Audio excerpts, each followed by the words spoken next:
तो भाइयों फिर से आ गया बॉडी बिल्डिंग के इंटरेस्टिंग अपडेट्स लेके। तो वीडियो को शुरू करने से पहले जल्दी से वीडियो को एक लाइक कर दीजिए, और अगर आप अपने भाई के चैनल पर नए हैं तो जल्दी से चैनल को सब्सक्राइब कर दीजिए ऐसे रेगुलर फिटनेस और बॉडी बिल्डिंग अपडेट्स के लिए। तो भाइयों फाइनली यूरोपा प्रो शो या कह लो यूरोपियन चैंपियनशिप का रिजल्ट आ ही गया, और रिजल्ट खासकर मेंस ओपन डिवीजन के रिजल्ट ने तो बहुत ज़्यादा कंट्रोवर्सीज या कह लो ऑनलाइन बहुत सारे डिसएग्रीमेंट्स क्रिएट कर दिए हैं। तो इसके ऊपर भी बात करेंगे, बट पहले बात कर लेते हैं मेंस ओपन डिवीजन के विनर्स के ऊपर। तो भाइयों इस शो में फर्स्ट आए हैं रेगन ग्राइम्स, वहीं सेकंड पे आ गए हैं हमारे इटाली शो के चैंपियन नेथन डियाशा, थर्ड प्लेस पे आए हैं टिम बोडिशियम, फोर्थ पे आए हैं थियो लिगुएरियर, और फिफ्थ पे आए हैं हमारे इस साल के बिग मैन वीकेंड के चैंपियन रोमन फ्रिट्ज। तो भाइयों अब आते हैं मेन मुद्दे पे। तो जो न्यूज़ सबसे शॉकिंग न्यूज़ है इस शो की, वो है नेथन इस शो को हार गए, वो भी रेगन से। और इसी चीज़ को लेकर सोशल मीडिया पे तो मानो कि एक अलग ही डिस्प्यूट चल रही है, और इवन इसी रिगार्डिंग एक पोस्ट भी वायरल हुई है जहां नेथन अपने इस सेकंड प्लेस को एक्सेप्ट नहीं कर रहे हैं। मतलब उनका सोचना है कि वो फर्स्ट प्लेस डिजर्व करते हैं।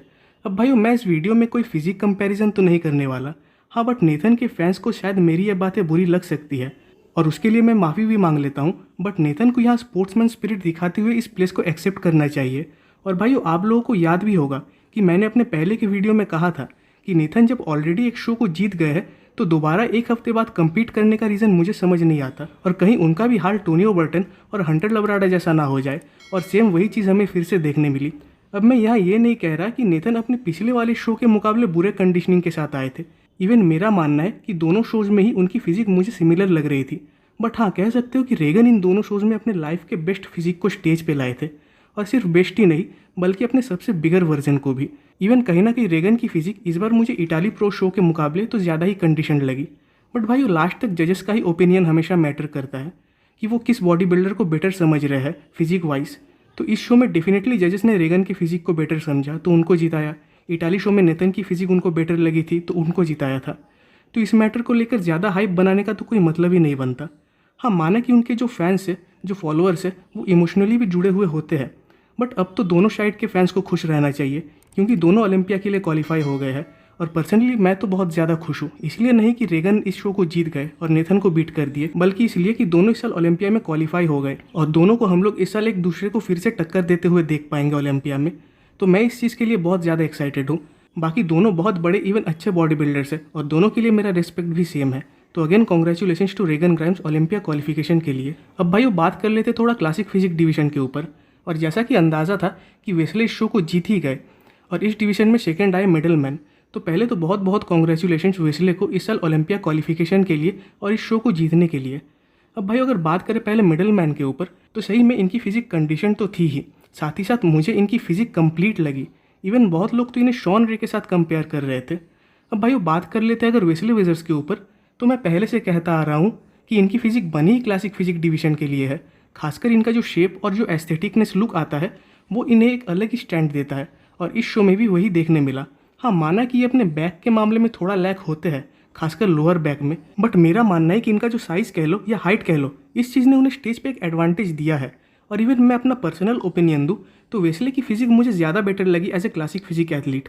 तो अब भाई वो बात ये चल रही थी कि वेस्ले दुबई शो में कम्पीट करेंगे, बट शायद इस शो को जीतने के बाद अब मेरे ख्याल से वो कम्पीट ना ही करे तो बेटर है, या फिर अगर वो चाहते भी है कम्पीट करना तो उन्हें प्लान ड्रॉप कर देना चाहिए और ओलंपिया पे फोकस करना चाहिए। तो अगेन भाई बहुत बहुत कॉन्ग्रेचुलेशन वेस्ले वेजर्स को इस शो को जीतने के लिए और ओलंपिया क्वालिफिकेशन के लिए। अब भाई लास्ट में बात कर लेते हैं 212 डिवीजन के ऊपर। तो जैसा कि अंदाज़ा था तो इस डिवीजन में भी विनर बने ओलेग क्रिवी, और उनको भी क्वालिफिकेशन मिल गया इस साल के ओलंपिया के लिए, तो उनको भी बहुत बहुत कॉन्ग्रेचुलेशंस। अब भाई बात कर लेते हैं कुछ अपडेट्स के ऊपर। तो सबसे पहली अपडेट आ रही है हमारे current reigning Mister Olympia Hadi Choopan की तरफ से। अब भाइयों ये तो आजकल कुछ ज़्यादा ही अपडेट्स शेयर करने लग गए हैं। और भाइयों आप लोगों को याद होगा कि 11 तारीख को हार्डी ने एक फिजिक अपडेट शेयर किया था, और मुझे लगता है कि ये वाला अपडेट ही उसी अपडेट का बाकी का पार्ट है। मतलब आप इसे 8 वीक्स आउट का फिजिक अपडेट तो कह ही सकते हो। तो ऑलरेडी इस अपडेट के ऊपर हम लोगों ने एक हफ्ते पहले बात किया ही था, बट स्टिल मेरा कहना यह है कि हार्डी के इस अपडेट को देखकर मुझे ये तो अंदाज़ा लग ही रहा है कि उन्होंने अपने साइज़ के ऊपर अच्छा खासा काम किया है, क्योंकि पहले के मुकाबले हार्डी का साइज़ मुझे बहुत ज़्यादा बढ़ते हुए दिख रहा है। बाकी भाई देखते हैं कि हार्डी शोफैन की तरफ से एक नया फिजिक अपडेट कब आता है। अगली अपडेट है भाई विलियम मार्टिन्स की तरफ से, और उनके इस वाले अपडेट को देखने के बाद तो मैं बहुत ज़्यादा चौंक गया, क्योंकि एक मास मॉन्स्टर, वो भी इतना ज़्यादा श्रेडेड, वो भी बस कुछ ही दिनों में। तो मेरे ख्याल से इन्होंने अपने काफ्स को कुछ ज़्यादा ही मैनिपुलेट कर दिया है या फिर कटआउट कर दिया है। वैसे इनके साथ कंडीशनिंग की तो प्रॉब्लम होती ही है, बाकी देखने वाली बात होगी कि ये कंडीशनिंग के मामले में चार्ल्स ग्रिफिन को टक्कर दे पाते हैं या नहीं लीजेंड वाले शो में।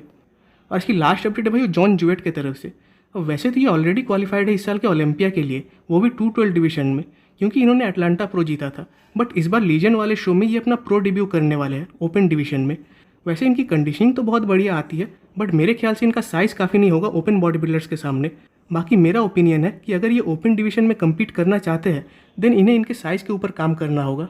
तो भाई आज की वीडियो यहीं पे खत्म होती है। कमेंट्स में जरूर बताइएगा कि आपको वीडियो कैसा लगा। वीडियो अच्छी लगी तो वीडियो को एक लाइक कर दीजिए और नेक्स्ट वीडियोस के अपडेट सबसे पहले पाने के लिए चैनल को सब्सक्राइब कर दे और बेल आइकन को प्रेस कर दे।